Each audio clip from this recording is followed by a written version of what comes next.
내가 참한 아가씨 데려왔어. 이번이 마지막이라니까. 진짜지요? 무르기 없습니다. 중매쟁이에게 돈을 내고 색시를 보러 가는데 다 왔네 청각. 자, 이 중에 누구로 하겠는가? 예? 안 돼! 전기수야담을 찾아주셔서 감사합니다. 구독과 좋아요는 사랑입니다. 이야기 한 판 시작해보겠습니다. 조선의 북쪽 끝 사르르는 듯한 바람이 몰아치는 함경도에서 뼈대 굵은 무인 집안으로 명성을 떨치던 허씨 가문은 간신 권필중의 모함으로 하루아침에 멸문지화를 당하고 말았습니다.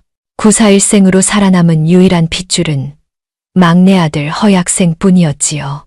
허나 하늘도 무심하시지. 이 허약생으로 말할 것 같으면 이름 그대로 몸이 허약하기 짝이 없었습니다.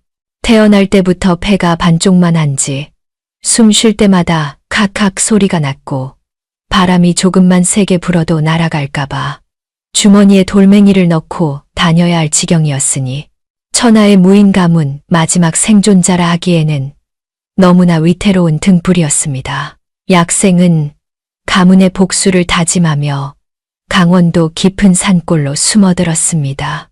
비록 몸은 비실거려도 머릿속에는 사서삼경은 물론이요. 팔도 강산의 지리와 돈이 흐르는 물길이 통째로 들어있던 천재였기에 훗날을 도모한 것입니다. 그는 산골 오두막에 집거하며 한 가지 뼈저린 깨달음을 얻었습니다. 우리 가문이 망한 것은 머리가 부족해서가 아니다.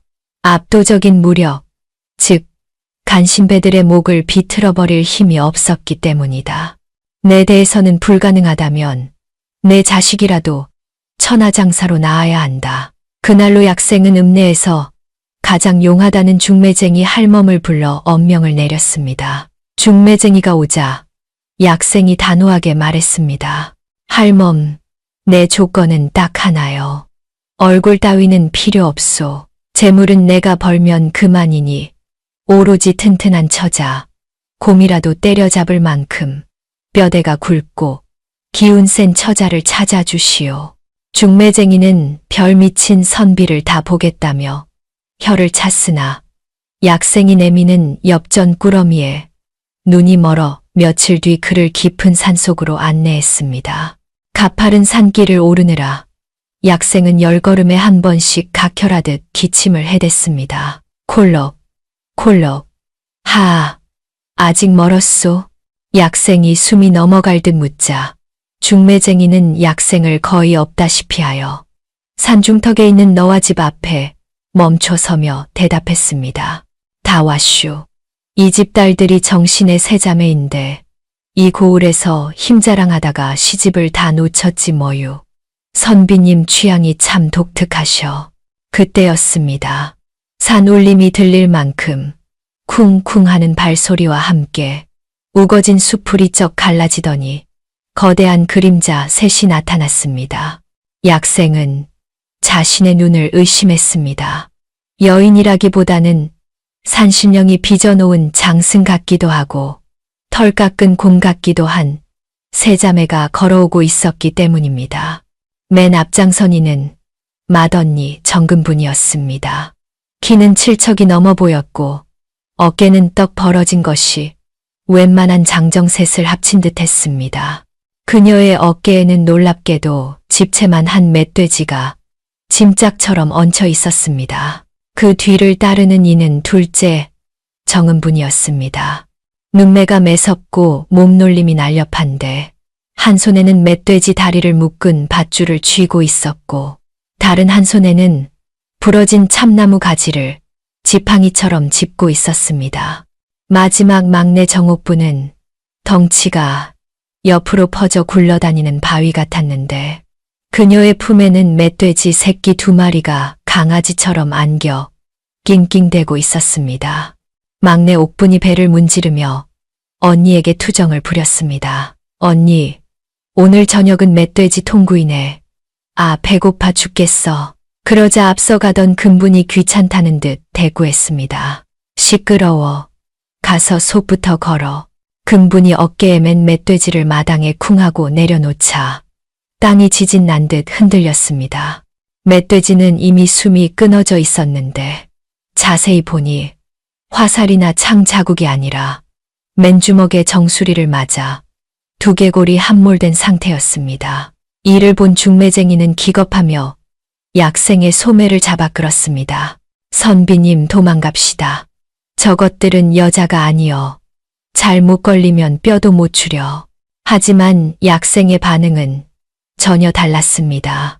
그는 창백한 얼굴에 붉은 홍조를 띠며 마치 선녀를 본 나무꾼처럼 넋을 잃고 중얼거렸습니다. 아, 아름답다. 중매쟁이가 황당하다는 표정으로 되물었습니다. 예? 뭐가요? 저 멧돼지가요? 약생은 고개를 세차게 저으며 감탄을 터뜨렸습니다. 아니, 저 압도적인 근육, 저 넘쳐 흐르는 생명력을 보시오. 저것이야말로 내가 찾던 완벽한 배필이다. 약생은 콜록거리는 기침도 잊은 채 비틀비틀 걸어 나갔습니다. 세 자매는 낯선 인기척에 동시에 고개를 돌렸습니다. 근분이 이마에 맺힌 땀을 훔치며 굵은 목소리로 물었습니다. 누구요? 길 잃은 약초꾼이요. 꼴을 보니 곧 숨 넘어가게 생겼는데 멧돼지 피라도 한 사발 줄일까? 약생은 펄럭이는 도포 자락을 여미며 근분 앞에서 최대한 정중하게 읍소했습니다. 비록 다리는 사시나무 떨듯 후들거렸지만 눈빛만은 진지하기 짝이 없었습니다. 소생, 한양에서 온 허약생이라 하오. 비록 가진 것은 썩어 빠진 몸뚱이와 머리뿐이나 그대의 그 웅장한 기백에 첫눈에 반하고 말았소. 세 자매는 서로의 얼굴을 쳐다보며 눈을 껌벅였습니다. 살다 멧돼지를 맨손으로 때려잡고 온 땀범벅의 여자들을 보고 반했다는 미치광이는 처음이었으니까요. 약생이 비틀거리며 근분의 솥뚜껑만한 손을 덥석 잡았습니다.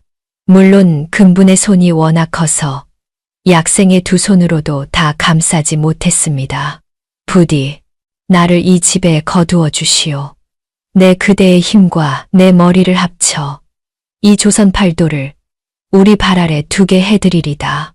근분은 이 비실비실한 선비가 어이가 없으면서도 왠지 모르게 그 맑고 광기 어린 눈빛이 싫지 않았습니다.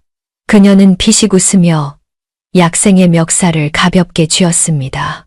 그녀가 살짝 힘을 주었을 뿐인데 약생의 몸은 공중으로 붕 들려 올려졌습니다. 거참, 말 한마디는 청산유순에 밥값은 할 줄 아시오? 공중에 매달린 약생이 당당하게 외쳤습니다. 밥값은 내 머리로 하겠소. 이렇게 해서 조선 최고의 약골과 조선 최강의 여장부의 기묘한 동거가 시작되었습니다. 그리하여 비실비실한 약골 선비 허약생은 그날부로 정시자매의 집에 보찜을 풀고 대릴 사위로 들어앉게 되었지요. 허나 이것이 남녀간의 달콤한 신혼생활이라기보다는 호랑이 굴에 제 발로 걸어 들어간 토끼의 생존기에 가까웠으니 앞날이 캄캄하기만 했습니다. 첫날 밤은 그야말로 목숨을 건 사투였습니다. 신방이라고 차려준 방은 세자매가 쓰던 좁은 헛간을 대충 치운 곳이었는데 장녀 근분의 덩치가 워낙 산만한지라 그녀가 자리에 눕자 방바닥이 꽉 차서 약생이 누울 자리조차 마땅치 않았던 것입니다. 근분이 쑥스러운 듯 코를 훌쩍이며 말했습니다. 서방님, 좁더라도 잘 붙어 주무십시오. 제가 잠버릇이 좀 고약하긴 한데 죽지는 않을 겁니다. 약생은 침을 꿀꺽 삼키며 벽 쪽에 매미처럼 달라붙어 누웠으나 근분의 잠버릇은 좀 고약한 수준이 아니었습니다. 그녀가 숨을 크게 들이쉴 때마다 태풍 같은 코골이가 약생의 고막을 때렸고 몸을 뒤척이며 팔을 휘두를 때마다 약생은 압사당하지 않기 위해 필사적으로 피해야 했으니 말입니다. 결국 약생은 밤새도록 근분의 통나무 같은 팔뚝에 매달려 이리저리 굴러다니며 뜬 눈으로 밤을 지새워야 했습니다. 이튿날 아침, 우탄 눈으로 일어난 약생을 맞이한 것은 산더미처럼 쌓여있던 멧돼지, 고기가 흔적도 없이 사라진 참혹한 광경이었습니다. 마당에 솥단지를 걸어놓고 아침을 먹던 세자매는 그 커다란 멧돼지 한 마리를 하룻밤 새뼈만 남기고 다 먹어치운 것도 모자라 이제는 솥바닥에 붙은 누룽지까지 박박 긁고 있었던 게지요. 막내 옥분이 빈솥을 숟가락으로 긁으며 울상을 지었습니다. 언니, 밥 더 없어. 나 아직 배가 반도 안 찼단 말이야. 그러자 맏언니 근분이 한숨을 푹 내쉬며 빈 쌀독을 탕탕 두드렸습니다. 쌀독의 먼지만 풀풀 날리는데 밥이 어디서 솟아나냐. 에휴, 이번 겨울은 또 어찌 난담. 산에 가서 쇳불이라도 캐야 하나. 둘째, 은분도 젓가락으로 빈 그릇을 까닥거리며 투덜거렸습니다. 부리도 지겹다 지겨워. 힘은 남아도는데 뱃속이 비어서야 원. 어디 가서 도적질이라도 해야 입에 풀칠이나 하지. 집안의 감도는 가난과 배고픔의 기운. 약생은 바로 이때가 기회임을 직감했습니다. 그는 헛기침을 크게 한 번 하고는 도포 자락을 휘날리며 자매들 앞으로 나섰습니다. 크흠, 다들 주목하시오. 처형들, 그리고 부인, 지금 쌀독이 비었다고 하셨소. 근분이 심드렁한 표정으로 뼈다귀를 씹으며 대꾸했습니다. 보면 모르오. 쌀 한 톨 없어서 굶어 죽게 생겼소. 서방님도 밥 달라고 하지 마시오.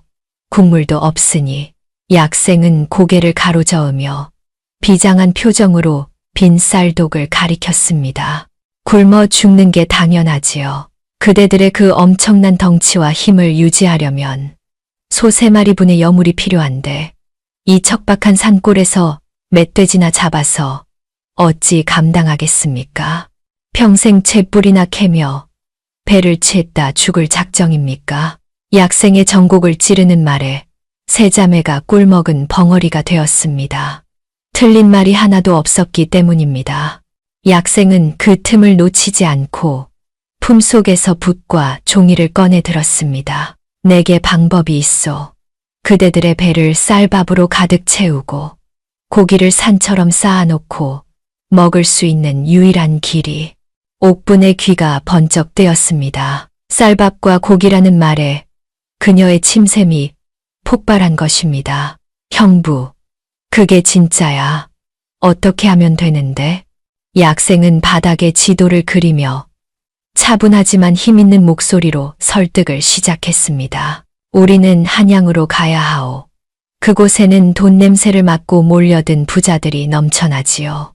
하지만 그들은 겁쟁이들이라 자기 돈을 지킬 힘이 없소. 반대로 그대들은 천하장사의 힘을 가졌으나 돈이 없지 않소. 약생이 붓으로 한양 땅을 꾹 누르며 말을 이었습니다. 내 머릿속에는 돈이 흐르는 길이 들어있소. 내가 판을 깔아드릴 테니 그대들은 그 힘으로 돈을 움켜쥐기만 하면 되는 겁니다. 산에서 썩히기엔 그대들의 재능이 너무 아깝지 않소. 근분이 팔짱을 끼며 의심스러운 눈초리로 물었습니다. 말은 번지르르한데 구체적으로 뭘 어쩌자는 거요. 우리가 할 줄 아는 건 힘쓰는 것밖에 없는데. 약생은 기다렸다는 듯 자매들을 하나하나 지목하며 역할을 배분해 주었습니다. 첫째, 장녀 근분. 당신은 그 압도적인 무력으로 가게의 수호신이 되어 주시오. 한양에는 진상 부리는 놈들이 많으나 당신의 주먹 한 방이면 정승판서도 오금을 저릴 것이오. 힘이 곧 법인 세상을 보여주는 겁니다. 근분은 자신의 알통을 만지작거리며 고개를 끄덕였습니다. 힘자랑이라면 누구보다 자신 있었으니까요. 둘째, 은분 처형. 처형은 눈치가 빠르고 손이 보이지 않을 만큼 날렵하시더군요. 가게 안을 누비며 손님들을 쥐락펴락해 주시오. 비위를 맞추는 척하며 정보를 캐내고 만약 소란이 일면 그 신기에 가까운 솜씨로 쥐도 새도 모르게 제압하는 것이요. 은부는 입가에 묘한 미소를 띠며 젓가락을 허공으로 던져 날아가던 파리를 맞추어 보였습니다. 정보라. 그거 재미있겠는데. 놈들의 약점을 잡는 건 내가 전문이지. 마지막으로 약생은 거대한 덩치에 막내 옥분에게 다가갔습니다. 그리고 막내 옥분 처형. 처형은 주방을 맡으시오. 그러자 옥분이 울상을 지으며 손사래를 쳤습니다. 에이, 형부. 나 요리 못해. 먹는 것만 잘한단 말이야. 약생은 단호하게 고개를 저으며 설득했습니다. 천만의 말씀. 맛을 아는 자만이 진정한 맛을 낼 수 있는 법이요. 처형의 혀는 세상 모든 맛을 기억하고 있지 않소. 내가 알려주는 비법대로만 하면 처형의 그 괴력은 최고의 조리도구가 될 것이고 처형의 미각은 손님들의 혀를 노예로 만들 것이요. 그러면 처형이 먹고 싶은 고기도 원 없이 먹을 수 있고 말이요. 원 없이 고기를 먹을 수 있다는 말에 옥분의 눈이 샛별처럼 빛났습니다. 자매들은 서로의 얼굴을 쳐다보았습니다. 평생 산골에 박혀 배고픔과 싸우던 그녀들에게 약생의 제안은 단순한 이사가 아니라 생존을 위한 그리고 욕망을 실현할 수 있는 유일한 탈출구로 다가왔던 것입니다. 금분이 자리에서 벌떡 일어나자 땅바닥이 울렸습니다. 그녀는 약생의 어깨를 툭 치며 호탕하게 웃었습니다. 좋소. 서방님 말대로 합시다. 여기 있어봤자 굶어 죽을 판인데 까짓것 한양 가서 서방님 믿고 한번 뒤집어 엎어봅시다.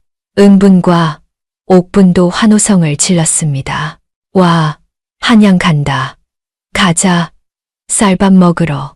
약생은 펄쩍 뛰며 좋아하는 처가 식구들을 보며 회심의 미소를 지었습니다. 굶주림이라는 위기를 기회로 바꾼 약생의 첫 번째 승리였지요. 자, 그럼 짐을 싸시오.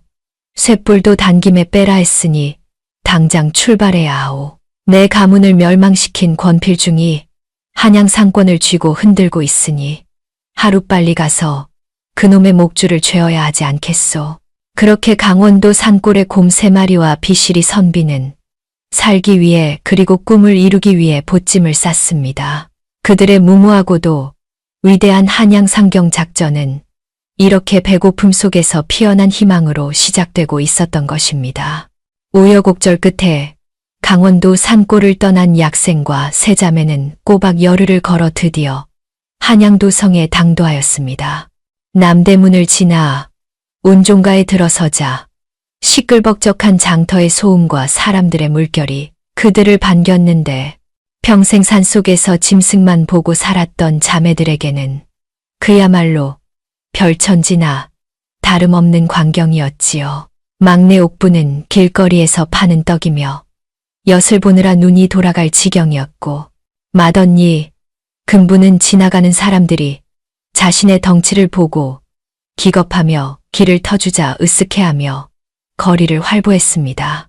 하지만 금강산도 식후경이라 했던가요. 한양 구경도 좋지만 당장 묵을 곳과 장사할 미천이 걱정이었으니 금분이 약생의 옆구리를 쿡 찌르며 물었습니다. 서방님, 한양에 오긴 왔는데 우리 빈털털이 아닙니까?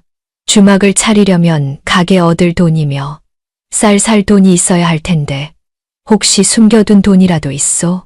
둘째 은분 역시 의심스러운 눈초리로 거들었습니다. 형부, 설마 우리더러 맨주먹으로 땅 파서 장사하라는 건 아니겠지.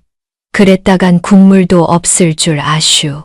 자매들의 추궁에 약생은 씩 웃으며 발걸음을 멈추었습니다. 그리고는 인적이 드문 골목길로 그들을 데려가더니 신고 있던 버섯목을 풀기 시작하는 것이 아니겠습니까? 꼬릿한 냄새가 진동을 했으나 약생이 버섯 안쪽 깊숙한 곳에서 꺼낸 것은 놀랍게도 묵직한 비단 주머니였습니다. 약생이 주머니 끈을 풀자 그 안에서 찬란한 빛을 내는 금가락지와 은비녀, 그리고 엽전 꾸러미가 쏟아져 나왔습니다. 세 자매의 입이 떡 벌어졌습니다. 이게 다 뭡니까? 약생은 비장한 표정으로 주머니를 다시 여미며 대답했습니다. 우리 가문이 멸문당하던 날 밤, 내가 목숨 걸고 챙겨 나온 마지막 핏줄 같은 돈이요. 언젠가 복수를 위해 쓰려 했으나 지금이 바로 그때인 것 같구려. 이것이 우리 만강정의 기둥뿌리가 될 것이요. 약생의 비상금에 감동한 자매들은 다시금 전의를 불태웠습니다. 약생은 그 길로 마포 나루터 근처 사람들이 많이 오가지만 낡아서 버려진 흉가 하나를 헐값에 사들였습니다. 비록 지붕은 뚫리고 기둥은 기울어져 귀신이 나올 것 같았으나 약생의 눈에는 한강의 물류가 모이는 천하의 명당으로 보였던 탓이지요. 문제는 술이었습니다. 목수를 부를 돈까지 아껴야 했기에 약생은 처가 식구들의 힘을 믿어보기로 했습니다. 자, 금분 부인, 저 기울어진 대들보를 좀 똑바로 세워주시오. 그리고 옥분 처형은 마당에 굴러다니는 저 바위들을 치워주시고, 약생의 지시가 떨어지기가 무섭게 금분은 아름드리 나무 기둥을 젓가락 집어들듯 번쩍 들어 올려 제자리에 쿵 하고 박아 넣었습니다. 보통 장정 10명이 달라붙어도 낑낑댈 일을 혼자서 해치우니 지나가던 사람들이 구경하느라 거리가 마비될 지경이었지요. 옥분 역시 쌀가마니만 한 돌덩이들을 공깃돌 다루듯 가볍게 들어 담장 밖으로 던져버리니 반나절 만에 폐가는 번듯한 주막의 꼴을 갖추게 되었습니다. 며칠 뒤 드디어 주막 입구에 만강정이라는 현판이 내걸렸습니다. 강물이 가득 차듯 손님과 재물이 넘치라는 뜻이었지요. 고소한 기름 냄새가 피어오르고 개업 준비가 한창일 무렵 불청객들이 찾아왔습니다. 어이, 주인장 나와봐. 누가 허락도 없이 여기다 가게를 열었어? 험상궂게 생긴 사내에 대여섯 명이 몽둥이를 들고 마당으로 들이닥쳤습니다. 마포 일대 상권을 꽉 잡고 있다는 건 달패들이 자릿세를 뜯으러 온 것이었습니다. 약생이 앞으로 나서며 점잖게 말했습니다. 소생이 주인장이오만 내 땅에 내 돈으로 가게를 열었는데 네 허락이 필요하단 말이오? 건달 두목이 이쑤시개를 뱉으며 비웃었습니다. 아이고, 이 새님 좀 보게. 법보다 주먹이 가까운 줄 모르는 모양이네. 얘들아, 엎어라. 두목의 신호에 졸개들이 식탁을 걷어차고 항아리를 깨부수려 달려들었습니다. 약생은 당황하지 않고 뒤를 돌아보며 외쳤습니다. 부인, 처형, 손님들이 오셨소. 아주 거칠고 예의 없는 손님들이니 예절 교육 좀 시켜드려야겠소. 그 순간 부엌 문이 벌컥 열리며 거대한 그림자가 나타났습니다. 맏언니 금분이었습니다. 그녀는 귀찮다는 표정으로 성큼성큼 걸어 나오더니 난동을 부리던 졸개 한 명의 뒷덜미를 낚아챘습니다. 어디서 행패야. 밥맛 떨어지게. 금분이 팔에 힘을 주자 졸개는 비명도 지르지 못한 채 허수아비처럼 공중에서 발버둥 쳤습니다. 이를 본 두목이 얼굴을 붉히며 덤벼들었습니다. 인연이 죽고 싶어 환장했냐. 두목이 주먹을 날렸으나 금분은 눈 하나 깜짝 않고 그 주먹을 솥뚜껑 같은 손바닥으로 받아냈습니다. 그리고는 두목의 팔을 잡아 비틀더니 마치 젖은 빨래를 짜듯 가볍게 꺾어버리는 것이 아니겠습니까? 으악! 내 팔, 내 팔. 두목이 바닥을 구르며 비명을 질러대자 남은 졸개들이 주춤거리며 뒷걸음질 쳤습니다. 그때 홀구석에 앉아있던 둘째 은분이 젓가락통을 만지작거리며 차갑게 웃었습니다. 도망가는 게 좋을 텐데 내 손이 좀 미끄럽거든. 은분이 손목을 가볍게 튕기자 휙 하는 소리와 함께 나무 젓가락 하나가 총알처럼 날아갔습니다. 젓가락은 도망치려던 졸개의 상투를 스치고 지나가 뒤에 있던 나무 기둥에 깊숙이 박혔습니다. 졸개들은 기겁하여 주저앉고 말았습니다. 자세히 보니 기둥에 박힌 젓가락 끝에는 파리 한 마리가 정확히 꽂혀 바둥거리고 있었던 것입니다. 순식간에 상황은 정리되었습니다. 압도적인 무력 앞에 건달패들은 무릎을 꿇고 살려달라 빌었고 약생은 그들을 내려다보며 인자한 미소를 지었습니다. 살려주는 대신 조건이 있소. 오늘부터 그대들은 우리 만강정의 자비를 도우시오. 물 길어오고 장작 패고 청소하고 밥은 굶기지 않을 테니 땀만 먹지 마시오. 알겠소? 두목과 졸개들은 금분의 거대한 주먹과 은분의 날카로운 눈빛을 번갈아 보며 눈물을 머금고 고개를 끄덕일 수밖에 없었습니다. 그렇게 허약생의 전 재산을 털어 만든 만강정은 개업 첫날부터 지역 건달들을 종업원으로 부리는 파격적인 행보로 한양 바닥에 이름을 알리기 시작했습니다. 이제 판은 깔렸으니 남은 것은 세자매의 실력으로 손님들의 혼을 쏙 빼놓는 일만 남은 셈이었습니다. 건달들을 제압하여 든든한 일꾼으로 삼았으니 만강정의 개업 준비는 그야말로 일사천리로 진행되었습니다. 드디어 대망의 첫 장사날, 옥분이 주방에서 피워올리는 고소한 기름 냄새와 구수한 국밥 내음이 마포나루터 전체에 진동하니 지나가던 행인들의 발길이 절로 멈춰 서게 되었지요. 사람들은 홀린 듯 가게 안으로 들어왔으나 주방이 훤히 들여다보이는 구조 탓에 옥분의 거대한 덩치를 마주하고는 흠칫 놀라 뒷걸음질치기 일쑤였습니다. 산더미 같은 여인이 땀을 뻘뻘 흘리며 칼질을 하고 있었으니 그 위압감이 상당했던 탓입니다. 개업하고 며칠이 지나자 소문을 듣고 비단 옷을 입은 양반네들 서너 명이 거드름을 피우며 만강정을 찾았습니다.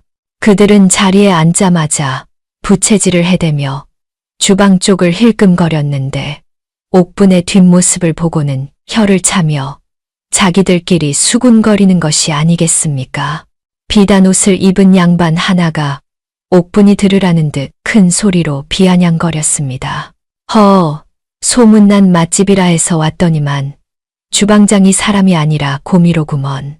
저리 둔해서야 음식에 콧물이나 안 빠뜨리면 다행 아니겠나?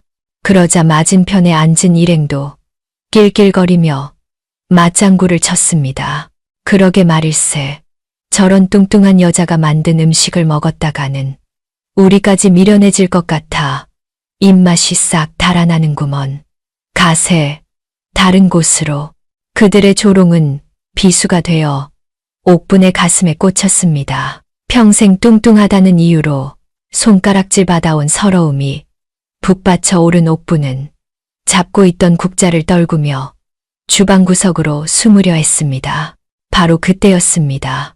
카운터에서 장부를 정리하던 약생이 부채를 탁 접으며 양반들 앞을 가로막고 나선 것입니다. 그의 표정은 서리빨처럼 차가웠으나 입가에는 여유로운 미소가 걸려 있었습니다. 약생이 정중하지만 뼈 있는 목소리로 말했습니다. 선비님들, 가시려거든 이 국물 맛이라도 한번 보고 가시지요. 만약 맛이 없으면 내 돈을 받지 않을 뿐더러 엎드려 절이라도 올리겠습니다. 허나 맛이 있다면 그 무례한 입을 음식으로 채워 사죄하셔야 할 겁니다. 양반들은 비실비실한 주인의 기백에 눌려 엉겁결에 자리에 다시 앉았습니다. 약생은 주방 쪽을 향해 눈짓을 보내며 외쳤습니다. 옥분 처형, 저들에게 보여주시오. 살이 아니라 맛을 담기 위해 키운 그 웅장한 힘을 말이오. 약생의 응원에 옥분은 눈물을 쓱 닦고 다시 국자를 잡았습니다. 그녀의 눈빛이 순식간에 달라지더니 화로 위에 거대한 무쇠, 솥뚜껑을 한 손으로 번쩍 들어 올리는 것이 아니겠습니까? 양반들의 눈이 휘둥그레졌습니다. 장정둘이 들어도 낑낑댈 무쇠 솥을 옥분은 마치 부채 다루듯 가볍게 돌리며 볶음을 시작했기 때문입니다. 이야! 옥분의 기압과 함께 센 불길이 치솟아 올랐습니다. 그녀가 웍을 한번 튕길 때마다 채소와 고기가 공중으로 높이 솟구쳤다가 분량을 가득 머금고 정확히 솥 안으로 빨려 들어갔습니다. 옥분의 압도적인 팔 힘 덕분에 재료들은 타지 않고 순간적으로 익어 본연의 맛을 가두었고 섬세한 손목 스냅은 양념이 고루베게 만들었지요. 그 모습은 요리가 아니라 마치 한 판의 춤사위 같기도 하고 전장에 나선 장수의 무예 같기도 하여 보는 이들의 넋을 쏙 빼놓기에 충분했습니다. 잠시 후 김이 모락모락 나는 국밥과 산적구이가 양반들의 상위에 올랐습니다. 양반들은 의구심 가득한 표정으로 국물을 한 숟가락 떠서 입에 넣었습니다. 그 순간 양반들의 눈이 튀어나올 듯 커졌습니다. 이 맛은 비아냥거렸던 양반은 숟가락을 놓을 새도 없이 그릇째 들고 국물을 들이키기 시작했습니다. 깊고 진한 육수의 풍미가 입안을 휘감고 쫄깃한 고기의 식감이 혀끝에서 춤을 추니 태어나서 한 번도 맛보지 못한 황홀경이었던 것입니다. 세상에 어찌 이런 맛이 날 수 있단 말인가. 내 평생 수라간 음식도 먹어보았으나 이토록 깊은 맛은 처음이네. 양반들은 체면도 잊은 채 허겁지겁 음식을 먹어 치우기 시작했습니다. 옥분이 만든 음식은 단순히 배를 채우는 것이 아니라 사람의 마음을 위로하고 감동을 주는 예술의 경지였기 때문입니다. 그릇을 깨끗이 비운 양반들은 부른 배를 두드리며 옥분에게 정중히 고개를 숙였습니다. 우리가 눈이 삐어 진주를 몰라보았소. 부인, 아니 주방장님은 진정 조선 최고의 손맛을 지니셨구려. 이 광경을 지켜보던 약생은 회심의 미소를 지었습니다. 그는 기회를 놓치지 않고 가게 안에 있는 손님들에게 들리도록 큰 소리로 말했습니다. 들으셨습니까? 이 만강정의 음식은 힘 좋은 주방장이 그 힘을 오롯이 불 조절과 반죽에 쏟아부어 만든 보약과도 같은 것입니다. 겉모습만 보고 판단하지 마시고 혀끝으로 진실을 느껴보십시오. 그날 이후 만강정의 평판은 하늘을 찌를 듯 치솟았습니다. 옥분의 뚱뚱한 외모는 더 이상 비웃음거리가 아니라 맛의 보증수표이자 넉넉한 인심의 상징이 되어버렸지요. 소문은 꼬리에 꼬리를 물고 한양도성에 퍼져나갔습니다. 입맛 까다롭기로 소문난 정승판서들은 물론이요, 궁궐의 내관들까지 몰래 찾아와 줄을 서는 진풍경이 벌어졌습니다. 약생은 이를 기회 삼아 옥분의 요리에 천하장사 불고기, 백두산 호랑이 국밥 같은 거창한 이름을 붙여 값을 비싸게 받았으나 손님들은 돈다발을 싸들고 와서 제발 한 입만 먹게 해달라고 아우성을 쳤습니다. 옥분은 이제 주방에서 콧노래를 부르며 솥뚜껑을 돌렸습니다. 그녀가 땀을 흘리며 요리하는 모습은 그 어떤 미인보다 아름답고 당당해 보였으니 약생의 말대로 그녀의 혀와 힘이 만강정을 조선 최고의 명소로 만든 셈이었습니다. 하지만 호사다마라 했던가요? 만강정이 승승장구할수록 그 그림자도 짙어지고 있었으니 도성 상권을 독점하며 막대한 부를 쌓아가던 권필중의 귀에도 이 거슬리는 소식이 들어가고 말았습니다. 옥분의 신기에 가까운 요리 솜씨 덕분에 만강정은 연일 문전성시를 이루었으니 점심나절에는 줄을 선 손님들이 마포나루터 끝까지 이어질 정도로 장안의 화제가 되었습니다. 허나 빛이 강하면 그림자도 짙어지는 법이라 만강정의 눈부신 성공은 도성 상권을 움켜쥐고 있던 거대한 독사를 자극하고 말았지요. 그 독사는 바로 약생의 가문을 멸망시킨 원수이자 한양의 쌀과 소금을 독점하여 백성들의 고열을 빨아먹던 탐관오리 권필중이었습니다. 그는 자신의 객주인 태산관의 손님이 뚝 끊기고 매출이 반토막 나자 심기가 몹시 불편하여 술잔을 집어 던지며 고함을 질러댔습니다. 대체 만강정인지 만두정인지 하는 곳이 뭐길래 내 손님을 다 뺏어간단 말이냐. 당장 그 주인을 잡아들이라. 졸개들에게 보고를 받은 권필중의 눈매가 가늘어졌습니다. 주인이 비실비실한 선비라는 말에 그는 본능적으로 과거 자신이 멸문시킨 허씨 가문의 생존자 약생을 떠올린 것입니다. 호, 쥐새끼 한 마리가 살아서 내 밥그릇을 넘본다. 내 그놈의 숨통을 아주 천천히 조여주마. 다음 날 아침 만강정의 주방에는 비상이 걸렸습니다. 매일 아침 신선한 재료를 대주던 시전 상인들의 발길이 뚝 끊긴 것입니다. 쌀가마니도 소금 포대도 심지어 배추 한 포기조차 들어오지 않았으니 점심 장사를 준비하던 옥부는 텅 빈 광을 보며 발을 동동 굴러야 했습니다. 형부, 큰일 났어. 쌀집 김씨도 부착간 최씨도 물건을 못 준대. 누가 싹 다 매점에서 씨가 말랐다나 봐. 약생은 사태를 직감하고 입술을 깨물었습니다. 올 것이 왔구나 싶었던 게지요. 권필중이 돈의 힘을 이용해 식재료 공급을 원천 봉쇄하여 만강정을 말려 죽이려는 수작이 분명했습니다.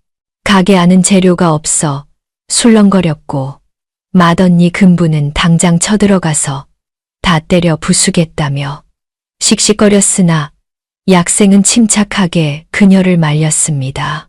힘으로 될 일이 아닙니다. 놈은 지금 우리가 제풀에 지쳐 쓰러지길 기다리고 있을 테니까요. 적을 알고 나를 알아야 백전백승이라 했으니 먼저 놈의 속셈을 정확히 파악해야 합니다. 약생은 날카로운 눈매의 둘째 은분을 바라보며 나직하게 말했습니다. 처형의 그 날렵한 솜씨가 필요합니다. 권필중의 집에 잠입하여 놈이 얼마나 많은 물량을 매점에 두었는지 그리고 언제 가격을 올릴 작정인지 알아내 주십시오. 은부는 기다렸다는 듯 입가에 서늘한 미소를 띄었습니다. 안 그래도 몸이 근질근질하던 참이었는데 잘 됐네. 내 독사의 혓바닥을 아주 뽑아오지. 그날 밤 권필중의 대저택에서는 시전 행수들을 불러 모은 호화로운 연회가 열리고 있었습니다. 경비가 삼엄하여 개미 새끼 한 마리 얼씬 못할 것 같았으나 은부는 담장 너머 빨래터에 널린 한여복을 하나 훔쳐 입고는 연회장으로 향했습니다. 헌데 문제가 하나 있었습니다. 은분의 덩치가 워낙 우람하다 보니 훔쳐 입은 한여복의 저고리가 금방이라도 터질 듯 팽팽하게 당겨진 것입니다. 어깨선은 트너져 실밥이 튀어나왔고 치마는 종아리까지 껑충 올라가 마치 어린아이 옷을 억지로 껴입은 꼴이 되고 말았지요. 은부는 터질 듯한 저고리를 억지로 여미며 투덜거렸습니다. 이 집 하녀들은 밥을 굶고 다니나 옷이 왜 이리 작아 숨을 못 쉬겠네. 은부는 최대한 몸을 움츠리고 술병을 든 채 연회장 안으로 들어갔습니다. 보통 하녀가 들어왔다면 아무도 신경 쓰지 않았겠으나 은분의 등장은 좌중의 시선을 강탈하기에 충분했습니다. 한양 바닥 어디에서도 본 적 없는 떡 벌어진 어깨와 굵은 팔뚝을 가진 하녀가 육중한 발걸음으로 걸어 들어왔기 때문입니다. 술에 취한 행수들이 눈을 비비며 수군거렸습니다. 저기 저 아이는 장군감이로세. 저런 떡대를 어디서 구했나? 권필중 역시 거나하게 취해 있었으나 은분의 압도적인 덩치를 보고는 고개를 갸웃거렸습니다. 하지만 술기운 탓인지 그저 힘 좀 쓰는 일꾼이라 여겼는지 권필중은 손짓으로 은분을 불렀습니다. 거기 덩치 큰 아이야. 이리 와서 술 한 잔 따르거라. 힘이 좋게 생겨서 술맛도 좋겠구나. 은부는 최대한 고개를 숙이고 목소리를 가늘게 변조하여 대답했습니다. 네, 대감마님, 받으시지요. 은부는 조신하게 술병을 기울였습니다. 하지만 그녀의 굵은 손가락이 술병의 목을 감싸 쥐는 순간 긴장한 나머지 조절되지 않은 악력이 그만 사고를 치고 말았습니다. 파삭, 경쾌한 파열음과 함께 도자기 술병의 목 부분이 과자 부스러기처럼 박살이 나버린 것입니다. 술이 권필중의 무릎 위로 콸콸 쏟아졌고 은분의 손에는 술병의 몸통만 덩그러니 남게 되었습니다. 순간 연 회장에는 정적이 흘렀습니다. 권필중은 축축해진 바지를 내려다보다가 천천히 고개를 들어 은분의 팔뚝을 쳐다보았습니다. 소매가 터지면서 드러난 은분의 팔뚝은 웬만한 호위 무사의 허벅지보다 굵고 단단한 근육으로 뒤덮여 있었던 게지요. 권필중의 술이 확 깼습니다. 너 인연, 정체가 뭐냐? 어느 집 하녀 팔뚝이 저리 흉측하단 말이냐? 혹시 여장 남자 아니냐? 정체가 들통나자 은부는 가늘게 냈던 목소리를 집어치우고 본래의 걸걸한 목소리로 헛웃음을 터뜨렸습니다. 들켰네? 옷이 작아서 힘 조절이 안 되잖아, 영감. 은부는 손에 들고 있던 깨진 술병을 바닥에 내동댕이 치며 허리를 폈습니다. 웅크리고 있던 거구가 펴지자 그녀는 앉아있는 권필중을 거인처럼 내려다보는 형국이 되었습니다. 이왕 이렇게 된 거 묻는 말에나 대답해. 쌀이랑 소금 어디다 숨겼어? 권필중이 기겁하며 뒤로 물러나 소리쳤습니다. 여봐라. 이 근육 덩어리를 당장 잡아라. 자객이다. 호위 무사들이 칼을 뽑아들고 달려들었으나 은부는 코웃음을 쳤습니다. 이 수시개를 들고 덤비는구나. 귀찮게 시리. 은부는 술상 위에 있던 젓가락통을 통째로 집어들었습니다. 그리고는 마치 콩을 뿌리듯 젓가락들을 사방으로 흩뿌렸는데 그녀의 괴력에 실린 젓가락들은 하나하나가 비수처럼 날아가 호위 무사들의 상투를 맞추고 옷깃을 벽에 박아버렸습니다. 으악! 저게 뭐야?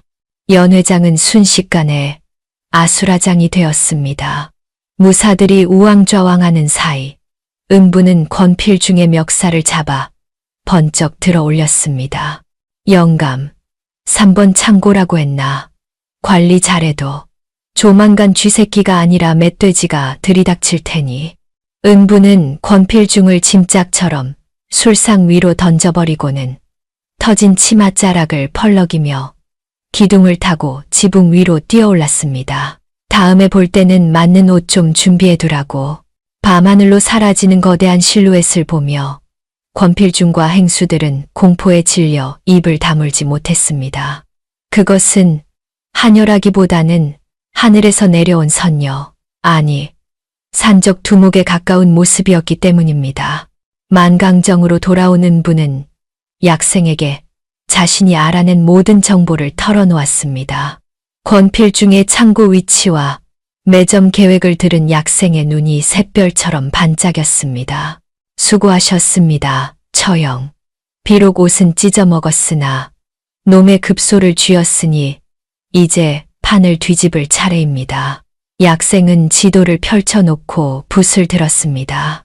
그의 머릿속에서는 이미 권필중의 자금줄을 끊어버리고 그가 사재기한 물건들을 똥값으로 만들어버릴 치밀하고도 통쾌한 작전이 그려지고 있었던 것입니다. 힘과 돈이 아니라 진짜 머리 싸움이 무엇인지 보여줄 때가 온 것이지요. 은분의 활약으로 권필중의 비밀 창고 위치와 매점 매석의 전모를 파악한 약생은 그날 밤 만강정의 식구들을 모두 불러 모았습니다. 맏언니 금부는 당장이라도 쳐들어가 권필중의 창고를 부수고 쌀을 빼어오자며 씩씩거렸고 옥분 역시 배고픔에 지쳐 당장이라도 놈을 씹어먹을 기세였지요. 허나 약생은 차분하게 고개를 가로저으며 지도를 펼쳐 보였습니다. 힘으로 빼앗아오면 우리는 도적이 될 뿐입니다. 놈은 돈으로 우리를 말려 죽이려 했으니 우리는 돈으로 놈을 파멸시켜야 합니다. 저들은 우리가 한양의 시전 상인들에게 목을 맸다고 생각하겠지만 우리에게는 저들이 모르는 강력한 뒷배가 있지 않습니까? 금분이 의아한 표정으로 물었습니다. 뒷배라니 우리 같은 산골 출신들에게 무슨 뒷배가 있단 말이오? 약생은 지도 위의 강원도 산골, 바로 처가 동네를 붓으로 콕 찍으며 자신만만하게 미소 지었습니다. 바로 처형들의 고향, 강원도입니다. 한양놈들은 길이 험하고 산적이나 호랑이가 무서워 그곳에 물건을 가져오지 못합니다. 하지만 천하장사 처형들이라면 어떻겠습니까? 산길을 평지처럼 달리고 호랑이도 때려잡는 그대들에게 그 길은 그저 앞마당이나 다름없지 않습니까? 약생의 말에 세 자매의 눈이 번쩍 뜨였습니다. 그렇습니다. 일반 상인들은 소달구지가 없으면 짐을 나르지 못하지만 이 자매들은 소 3마리보다 더 힘이 좋고 발이 빨랐으니 물류 비용이 전혀 들지 않는 인간 기관차들이었던 것입니다. 약생이 지시를 내렸습니다.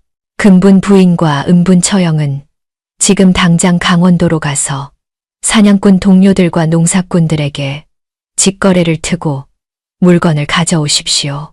중간 상인을 거치지 않으니 값은 헐할 것이고 물건은 싱싱할 것입니다. 그리고 옥분 처형과 건달들은 내 지시를 따라 한양 바닥에 소문을 퍼뜨려 주십시오. 그날부터 만강정의 대반격이 시작되었습니다. 금분과 은분은 밤낮을 가리지 않고 강원도와 한양을 오갔는데 그 모습이 실로 장관이었습니다. 금분은 쌀 열가마니를 지게도 없이 등판에 얹고 뛰었고 은분은 멧돼지와 소금 포대를 양손에 들고 산을 넘었으니 꽉 막혔던 만강정의 식재료, 숨통이 단숨에 트이게 된 것입니다. 한편 권필중은 태산관에서 술을 마시며 콧노래를 부르고 있었습니다. 으하, 사흘이 지났으니 만강정 놈들, 이제 쌀알 구경도 못해서 굶어 죽어가고 있겠지. 이제 슬슬 쌀값을 10배로 올려볼까. 그런데 그때 행수 하나가 허겁지겁 달려와 권필중에게 보고를 올렸습니다. 대감마님, 큰일 났습니다. 만강정의 손님이 미어터진답니다. 권필중은 술잔을 멈칫하며 인상을 찌푸렸습니다. 무슨 헛소리냐. 재료가 없을 텐데 뭘 판다는 말이냐. 맹물이라도 파느냐. 행수는 울상이 되어 대답했습니다. 그게 강원도 산골에서 갓 잡은 멧돼지와 앱살이 산더미처럼 쌓여 있답니다. 게다가 가격은 시세의 반값도 안 되게 팔고 있어 우리 태산관 손님들까지 죄다 그리로 몰려갔습니다요. 권필중은 믿을 수 없다는 듯 벌떡 일어났습니다. 자신이 모든 길목을 차단했는데 어디서 그런 물건이 쏟아져 나온단 말인가 싶었던 게지요. 같은 시각 한양 저작거리에는 기묘한 소문이 돌기 시작했으니 이는 약생이 풀어놓은 건달들이 조직적으로 퍼뜨린 헛소문이었습니다. 권필중 대감이 창고에 숨겨둔 쌀이 습기를 먹어 다 썩어가고 있다는 흉흉한 이야기부터 조만간 그 썩은 쌀을 똥값에라도 처분하려고 시장에 풀 것이라는 그럴싸한 거짓 정보가 삽시간에 장안을 뒤덮은 것입니다. 지금 비싼 값에 권필중의 물건을 사는 자는 천하의 바보 천치라는 인식이 퍼지자 사람들의 발길은 자연스레 싱싱하고 값싼 만강정으로 향하게 되었지요. 다급해진 권필중은 창고지기를 불러 확인했으나 쌀은 멀쩡했습니다. 허나 시장 사람들의 심리는 이미 얼어붙어 아무도 권필중의 가게에서는 물건을 사려 하지 않았습니다.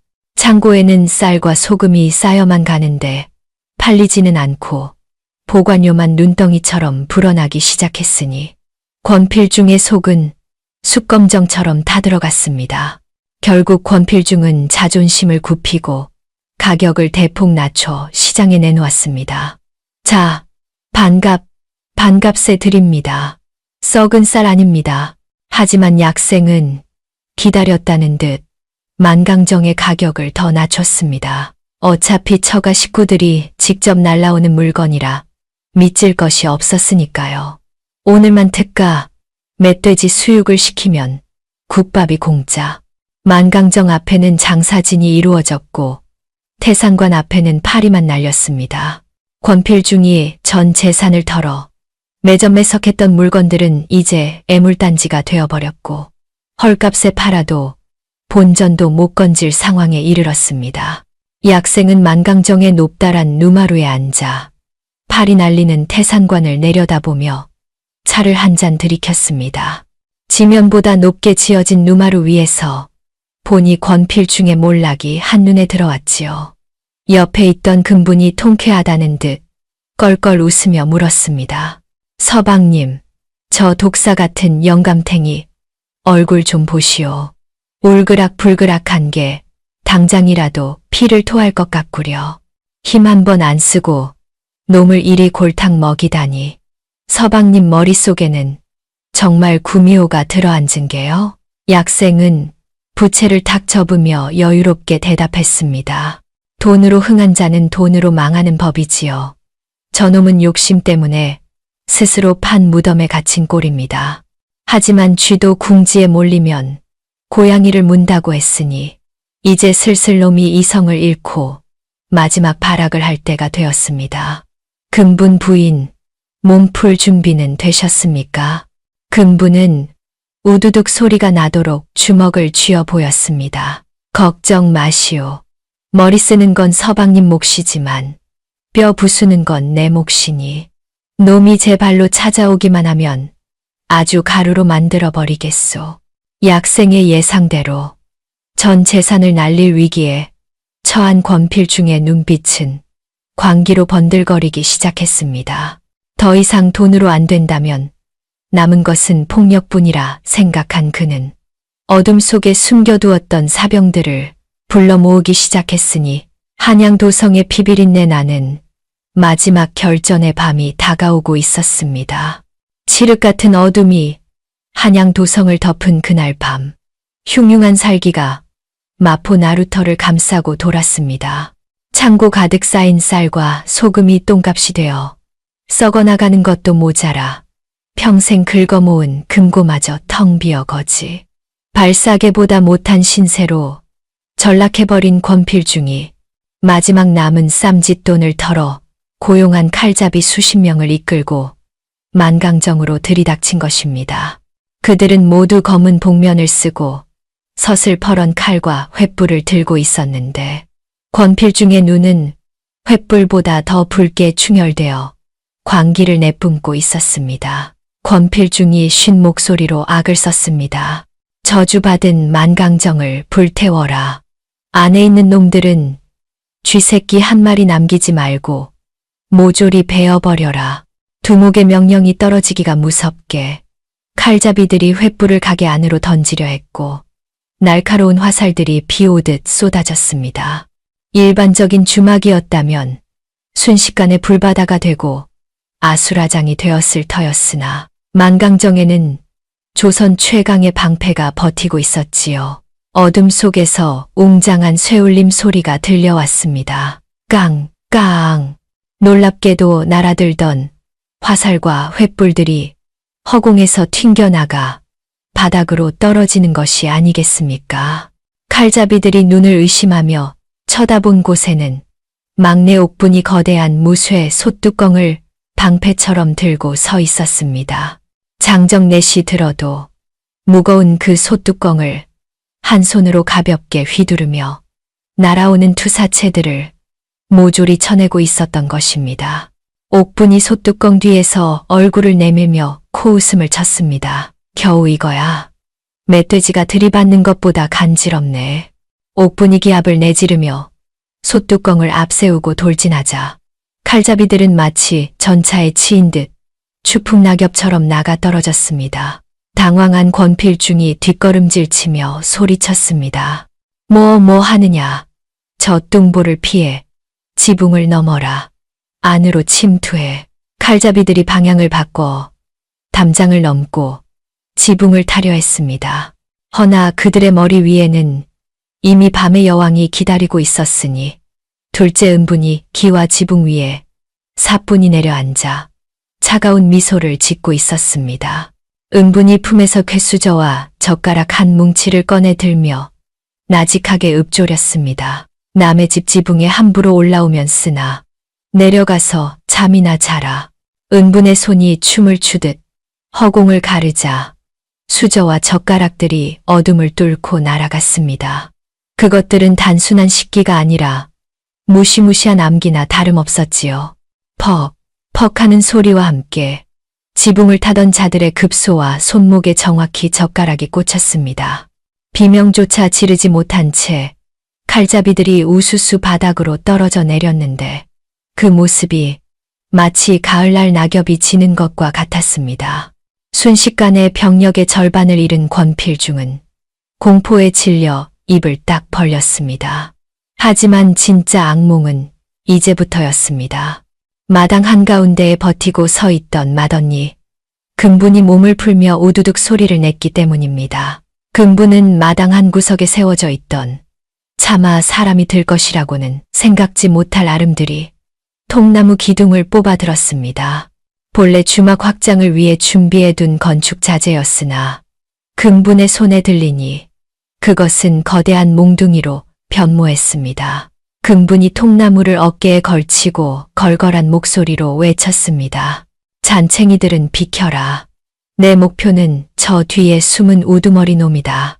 남은 칼잡이들이 공포를 억누르며 악을 쓰고 달려들었으나 금분이 통나무를 한 번 크게 휘두르자마자 대여섯 명의 장정이 집단처럼 허공으로 날아가 버렸으니 그 압도적인 무력 앞에서는 칼이나 창 따위는 그저 무용지물일 뿐이었습니다.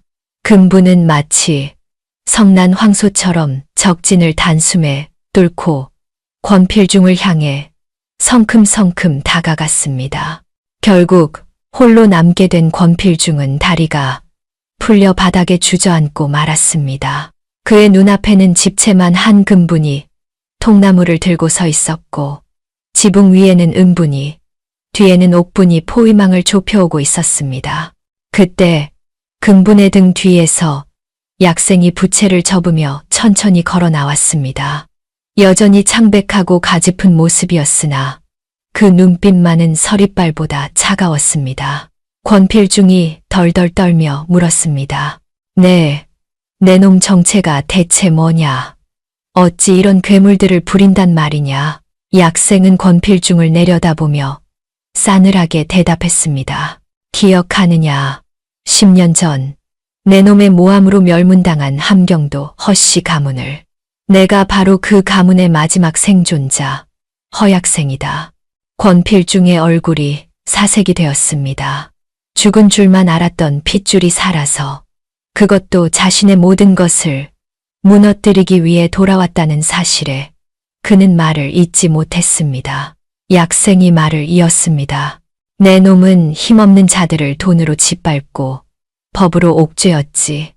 허나 보아라. 돈은 내 머리에 깨졌고 폭력은 내 처가 식구들에게 막혔다. 이제 남은 것은 내 놈의 죗값을 치르는 일뿐이다. 권필중이 품에서 단검을 꺼내 마지막 발악을 하려던 찰나였습니다. 멈추어라. 포도청에서 나왔다. 대문이 활짝 열리며 붉은 관복을 입은 포도대장과 포졸들이 들이닥쳤습니다. 약생이 미리 손을 써둔 관군들이 권필중의 사병 침입과 방화 미수 현장을 덮치기 위해 대기하고 있었던 것입니다. 현행범으로 체포된 권필중은 포승줄에 묶이면서도 분을 참지 못해 고래고래 악을 썼습니다. 이거 놓지 못하겠느냐? 감히 누구 몸에 손을 대는 것이냐? 내 뒤에 병조판서 대감이 버티고 계신 걸 모르느냐?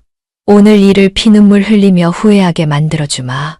내가 풀려나는 즉시 내 놈들의 목을 베어 저잣거리에 매달 것이다. 허나 약생은 그에게 다가가 귓가에 나직이 속삭였습니다. 그래, 그 잘난 뒷배 믿고 그리 설쳤더냐. 허나 어쩌나 자네의 그 더러운 장부가 이미 조정에 넘겨졌으니 자네를 도우려다가는 그 대감마저 목이 날아갈 텐데 과연 자네를 구해주겠나? 부디 차가운 옥바닥에서 그 대감님이 오시길 천년만년 기다려 보시게. 그제야 사태를 파악한 권필중의 얼굴이 흑빛으로 변했습니다. 포졸들에게 끌려가는 그의 처절한 비명과 욕설이 밤하늘에 울려 퍼졌으나 그를 도와줄 사람은 아무도 없었습니다.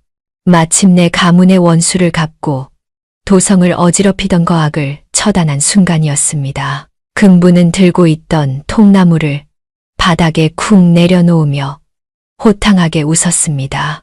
어이구 시원하다. 10년 묵은 체증이 다 내려가는구먼. 은분도 지붕에서 내려와 옥매무새를 다듬었고 옥부는 솥뚜껑을 제자리에 갖다 놓으며 배를 문질렀습니다. 형부, 싸웠더니 배고파. 우리 국밥이나 말아 먹자. 약생은 든든하고 사랑스러운 세 자매를 보며 눈시울을 붉혔습니다. 비실비실한 약골이라 조롱받던 자신이 이토록 강인한 가족을 만나 꿈을 이루어낸 것입니다. 그는 밤하늘에 달을 올려다보며 속으로 돌아가신 부모님께 고했습니다. 아버지, 어머니, 드디어 해냈습니다. 그리고 저는 이제 혼자가 아닙니다. 그날 밤, 만강정의 불은 꺼지지 않았습니다. 승리를 자축하는 내 식구의 웃음소리가 동이 틀 때까지 마포나루터에 정겹게 울려 퍼졌습니다. 권필중이 몰락하고 한양도성에는 다시 평화가 찾아왔습니다. 최대의 방해꾼이 사라지자 만강정의 기세는 그야말로 파죽지세로 뻗어나갔는데 이제는 마포나루터의 작은 주막이 아니라 한양에서 제일 가는 거상으로 우뚝 서게 되었지요. 막내 옥분의 손맛을 보기 위해 전국 팔도에서 미식가들이 몰려들었고 둘째 은분의 정보력을 빌리기 위해 고관대작들이 줄을 섰으며 맏언니 금분의 무용담을 듣기 위해 장사들이 문턱이 닳도록 드나들었으니 허약생의 곳간에는 돈이 마를 날이 없었습니다. 가문의 원수를 갚고 부까지 거머쥐었으니 더 바랄 것이 없어 보였으나 약생에게는 아직 이루지 못한 마지막 과업이 남아 있었지요. 바로 멸문당한 허씨 가문의 대를 이을 후사를 보는 일이었습니다. 지성이면 감천이라 했던가요. 혼례를 치른 지 3년 만에 드디어 금분의 배가 불러오기 시작했습니다. 온 집안이 경사났다며 떠들썩한 가운데 10달을 꽉 채우고 세상 밖으로 나온 아이는 우렁찬 울음소리로 자신의 탄생을 알렸습니다. 응애, 응애. 약생은 갓 태어난 아들을 품에 안고 감격의 눈물을 흘렸습니다. 아이는 참으로 기묘하고도 절묘하게 부모를 반반씩 섞어놓은 모습이었습니다. 눈빛은 약생을 닮아 샛별처럼 초롱초롱하고 총기가 넘쳐 흘렀으나 그 골격과 우람한 덩치는 영락없이 엄마 금분을 빼다 박은 장군감이었던 것입니다. 약생은 아이의 이름을 강철처럼 단단하게 자라라는 뜻으로 허강철이라 지었습니다. 강철이는 하루가 다르게 무럭무럭 자라났는데 그 성장 속도가 남달랐습니다. 생후 100일 만에 뒤집기를 하는 것이 아니라 아예 벌떡 일어나 앉았고 젖병을 빨다가도 성에 안 차면 젖병을 우지끈 찌그러뜨릴 정도였으니 보는 이들마다 역시 피는 못 속인다며 혀를 내둘렀지요. 어느덧 1년이란 시간이 흘러 드디어 강철이의 첫 돌잔치 날이 밝았습니다. 만강정 앞마당에는 비단 병풍이 둘러쳐지고 상다리가 휘어질 만큼 풍성한 돌상이 차려졌습니다. 소문을 듣고 찾아온 하객들로 발 디딜 틈이 없었는데 약생은 내심 기대가 컸습니다. 비록 자신은 몸이 약했지만 아들만은 자신의 명석한 두뇌를 이어받아 붓을 잡고 글을 읽는 고고한 선비가 되어 가문의 명예를 드높이길 바랐던 탓이지요. 약생은 돌상 위에 붓과 벼루를 아이가 짚기 가장 좋은 위치에 슬쩍 밀어놓으며 기도했습니다. 제발 붓을 잡아다오. 엄마 닮아서 힘자랑만 하고 다니면 이 아비는 감당할 자신이 없다. 드디어 색동저고리를 입은 강철이가 돌상 앞에 앉았습니다. 하객들이 숨을 죽이고 지켜보는 가운데 사회자가 외쳤습니다. 자, 우리 도련님이 무엇을 잡을지 지켜봐 주십시오. 강철이는 호기심, 어린 눈으로 돌상을 훑어보았습니다. 쌀, 실타래, 엽전, 활, 그리고 약생이 간절히 원하던 붓까지 온갖 물건들이 놓여 있었습니다. 강철이는 통통한 엉덩이를 들썩이며 붓 쪽으로 손을 뻗었습니다. 약생의 입꼬리가 귀에 걸리려는 찰나였습니다.